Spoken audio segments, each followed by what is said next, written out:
Hello दोस्तों, स्वागत है आपका हमारे YouTube channel the knowledge point में। और आज हम आपके लिए राजस्थान सभ्यता और संस्कृति, आर्ट एंड कल्चर के टॉप 20 क्वेश्चंस लेके आए हैं। तो वीडियो को अंत तक ज़रूर देखें।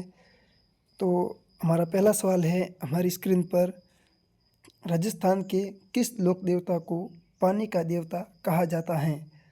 आपके ऑप्शन है, ऑप्शन ए बाबूजी, option B Teja ji, option C Mallinath जी, ऑप्शन डी रामदेव जी। बताइए इसका करेक्ट आंसर क्या होगा।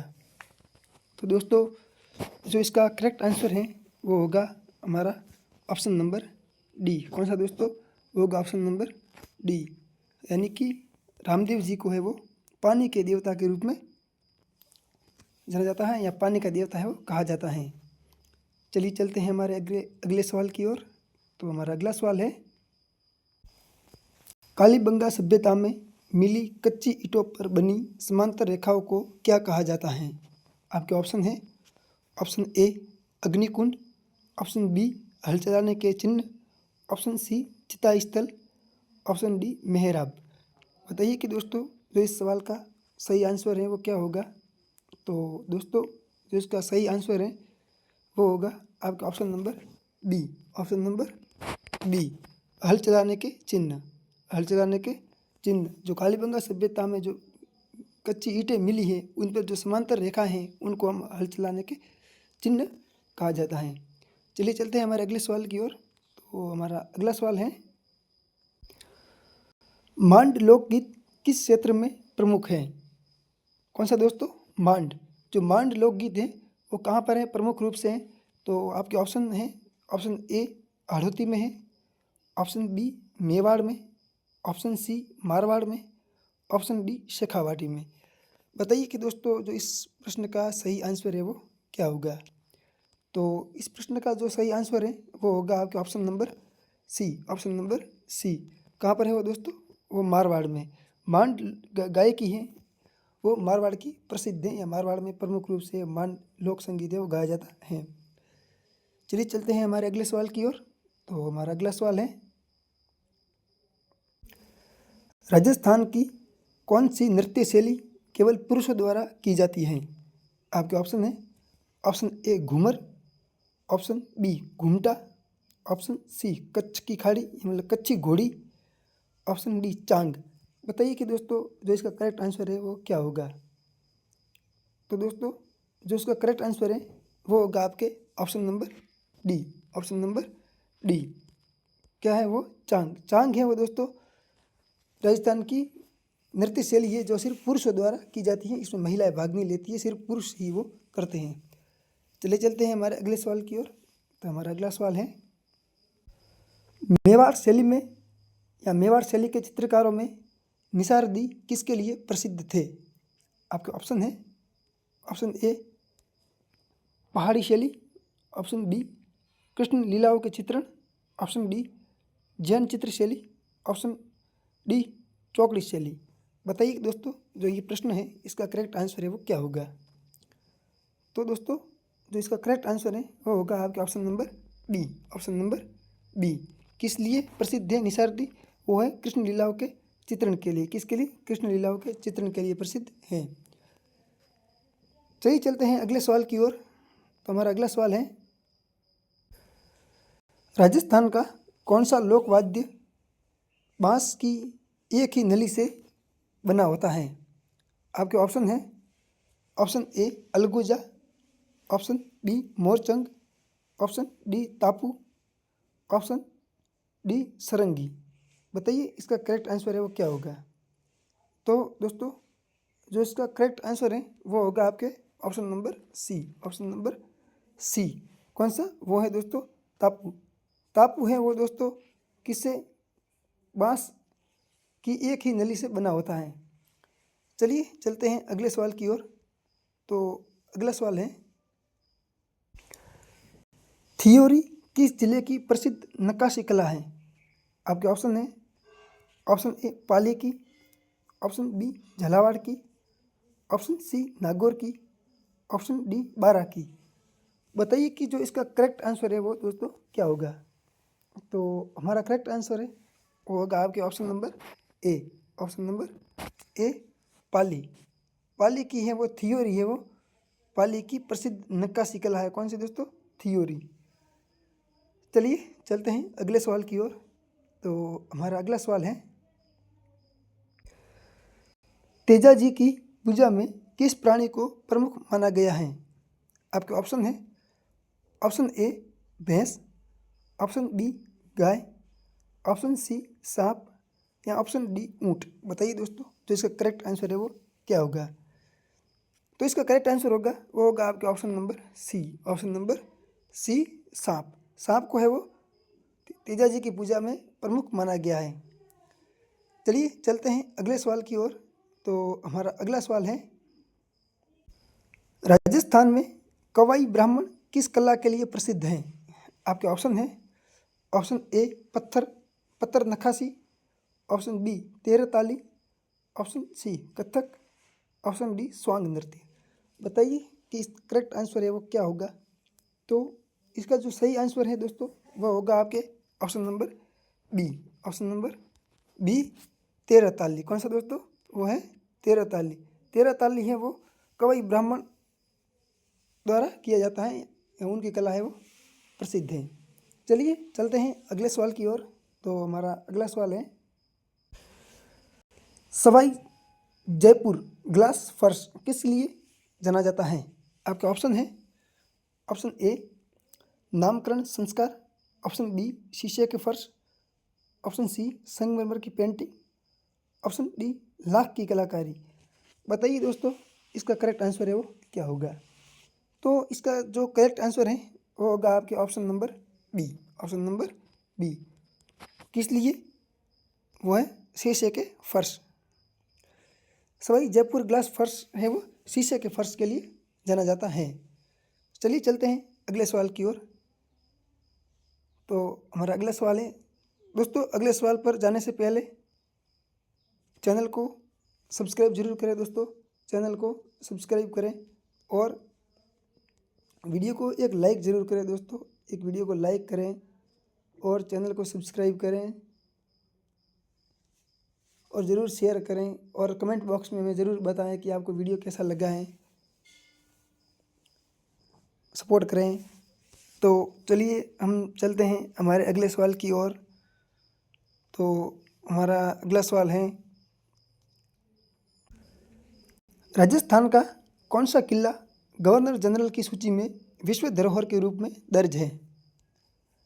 आपके ऑप्शन है, option A Kumbhalgarh, option B Ranthambore, option C Jaisalmer या ऑप्शन डी ऊपर के सभी। बताइए कि दोस्तों इसका करेक्ट आंसर है वो क्या होगा? गवर्नर जनरल की सूची में विश्व धरोहर के रूप में कौन सा जो किला है वो दर्ज है? बताइए। तो दोस्तों तो इसका जो सही करेक्ट आंसर है वो होगा आपके option number D. Option number D. सभी ऊपर के जो सभी किले यानी कि कुंभलगढ़ किला, रणथंभौर किला, जैसलमेर किला, ये तीनों के तीनों हैं वो विश्व धरोहर सूची में सम्मिलित हैं, विश्व धरोहर के रूप में दर्ज हैं गवर्नर जनरल की सूची में। तो चलिए चलते हैं हमारे अगले सवाल की ओर। तो हमारा अगला सवाल है,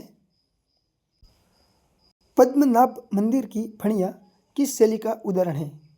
आपके ऑप्शन है, ऑप्शन ए नागर शैली, ऑप्शन बी द्रविड़ शैली, ऑप्शन सी वेसर शैली या ऑप्शन डी मिश्रित शैली। बताइए दोस्तों जो इसका करेक्ट आंसर है वो क्या होगा? तो इसका करेक्ट आंसर है वो होगा आपके option number A. Option number ए नागर शैली। कौन सी? पद्मनाभ मंदिर की जो फणियाँ हैं वो दोस्तों नागर शैली का उदाहरण हैं। चलिए चलते हैं अगले सवाल की ओर। तो हमारा अगला सवाल है, थार की माटी पुस्तक के लेखक कौन है? आपके ऑप्शन है, Vijaydan Detha, option B Kanhaiyalal Sethia, option C Jhabarmal Sharma, option D Nathuram Mirdha. बताइए दोस्तों जो इसका करेक्ट आंसर है वो क्या होगा? तो इसका करेक्ट आंसर है वो होगा आपके option number B. Option number B. कौन दोस्तों? कन्हैयालाल सेठिया। जो कन्हैयालाल सेठिया है वो थार की माटी पुस्तक के लेखक हैं। चलिए चलते हैं अगले सवाल की ओर कि हमारा अगला सवाल क्या है। कौन सा नृत्य शादी ब्याह में महिलाओं द्वारा किया जाता है? आपके ऑप्शन है, ऑप्शन ए तेरह ताली नृत्य, ऑप्शन बी घुमका नृत्य, ऑप्शन सी गवरी नृत्य, ऑप्शन डी चाकरी नृत्य। बताइए इसका करेक्ट आंसर है वो दोस्तों क्या होगा? तो इसका करेक्ट आंसर है वो होगा आपके option number D, option number D. कौन सा नृत्य है वो शादी ब्याह में महिलाओं द्वारा किया जाता है? वो घूमका नृत्य किया जाता है। कौन सा दोस्तों? घूमका। चलिए चलते हैं अगले सवाल की ओर आगे बढ़ते हैं। तो अगला सवाल है, जवाई बांध किस जनजाति के लोक संगीत के लिए प्रसिद्ध है? आपके ऑप्शन है, ऑप्शन ए मीणा जनजाति, ऑप्शन बी ग्रासिया जनजाति, ऑप्शन सी भील जनजाति या ऑप्शन डी शहरिया जनजाति। बताइए कि इसका करेक्ट आंसर है वो क्या होगा? तो दोस्तों जो इसका करेक्ट आंसर है वो होगा आपके option number B, option number B. कौन सी जनजाति वो दोस्तों है ग्रासिया जनजाति। ग्रासिया जनजाति है वो जवाई बांध उस लोक संगीत के लिए प्रसिद्ध है। जवाई बांध किस जनजाति के लोक संगीत के लिए प्रसिद्ध है? तो वो है ग्रासिया जनजाति के लोक संगीत के लिए जवाई बांध है वो प्रसिद्ध है। चलिए आगे बढ़ते हैं और अगले सवाल की ओर। तो हमारा अगला सवाल है, पुष्कर मेला मुख्यतः किसके लिए प्रसिद्ध है? आपके ऑप्शन है, ऑप्शन ए ऊंट व्यापार, ऑप्शन बी गाय व्यापार, ऑप्शन सी नील गाय पूजा, ऑप्शन डी घोड़े का खेल। बताइए कि इसका जो करेक्ट आंसर है वो क्या होगा? तो दोस्तों जो इसका करेक्ट आंसर है वो होगा आपके option number A, option number ए। किस लिए प्रसिद्ध है पुष्कर मेला? मुख्यतः ऊंट व्यापार के लिए। किसके लिए प्रसिद्ध है वो दोस्तों? ऊंट व्यापार के लिए। चलिए चलते हैं हमारे अगले सवाल की ओर। तो हमारा अगला सवाल है, राजस्थान की माथेरान पेंटिंग किस जिले में पाई जाती है? आपके ऑप्शन है, ऑप्शन ए उदयपुर जिले में, ऑप्शन बी भीलवाड़ा जिले में, ऑप्शन सी बांसवाड़ा जिले में या ऑप्शन डी कोटा जिले में। बताइए इसका करेक्ट आंसर क्या होगा? तो दोस्तों जो इस प्रश्न का सही आंसर होगा वो होगा आपका option number C, option number C. किस जिले में? बांसवाड़ा जिले में। क्या माथेरान पेंटिंग है वो बांसवाड़ा जिले में पाई जाती है। चलिए चलते हैं अगले सवाल की ओर। तो हमारा अगला सवाल है, जैन मंदिरों की सबसे पुरानी नक्काशी राजस्थान के किस स्थान पर है? आपके ऑप्शन है, option A Ranakpur, option B Delwara, option C Osian या ऑप्शन डी श्री महावीर जी। बताइए जो इसका करेक्ट आंसर है वो क्या होगा? तो दोस्तों जो इस प्रश्न का सही आंसर है वो होगा आपके option number C, option number C Osian में। जो ओसिया है वहाँ पर है वो जैन मंदिरों की सबसे पुरानी नक्काशी ये राजस्थान में पाई जाती है। चलिए चलते हैं अगले सवाल की ओर आगे बढ़ते हैं। तो हमारा अगला सवाल है, लंगा और मांगिया किसके लिए प्रसिद्ध हैं? आपके ऑप्शन है, ऑप्शन ए लकड़ी वाला, ऑप्शन बी लोकवाद्य संगीत, ऑप्शन सी घोड़ी नृत्य, ऑप्शन डी चित्रकला। बताइए दोस्तों कि इसका करेक्ट आंसर है वो क्या होगा? तो दोस्तों जो इस प्रश्न का सही आंसर है वो होगा आपके option number B, option number B. कौन? लोकवाद्य संगीत। लोकवाद्य संगीत के लिए लंगा और मांगिया है वो प्रसिद्ध है। चलिए चलते हैं अगले सवाल की ओर। आज का अंतिम सवाल। तो हमारा अगला सवाल है, लास्ट सवाल है। तो हमारा अंतिम सवाल है, किस लोक देवता की कथा पर आधारित फड़ चित्रकला बनाई जाती है? आपके ऑप्शन है, option A Prithviraj, option B Devnarayan, option C Tejaji, option D Babuji. बताइए कि जो इसका करेक्ट आंसर है वो क्या होगा? तो दोस्तों जो इसका सही आंसर है वो होगा आपका option number B, option number B. वो दोस्तों देवनारायण जी। जो देवनारायण जी है उनकी कथा पर आधारित फड़ चित्रकला है वो बनाई जाती है। तो ये हमारे आज के 20 प्रश्न थे जो हमने आपके साथ शेयर किए हैं राजस्थान आर्ट एंड कल्चर के। तो दोस्तों आपको वीडियो अच्छा लगा हो आप वीडियो को लाइक ज़रूर करें और हमारे चैनल द नॉलेज पॉइंट को सब्सक्राइब ज़रूर करें और वीडियो को शेयर ज़रूर करें। कमेंट बॉक्स में ज़रूर बताएं कि वीडियो कैसा लगा हो और अपना उत्तर कमेंट बॉक्स में ज़रूर दें। चलिए चलते हैं, मिलते हैं ऐसे ही किसी अगले वीडियो में। तब तक के लिए धन्यवाद। जय हिंद, जय भारत।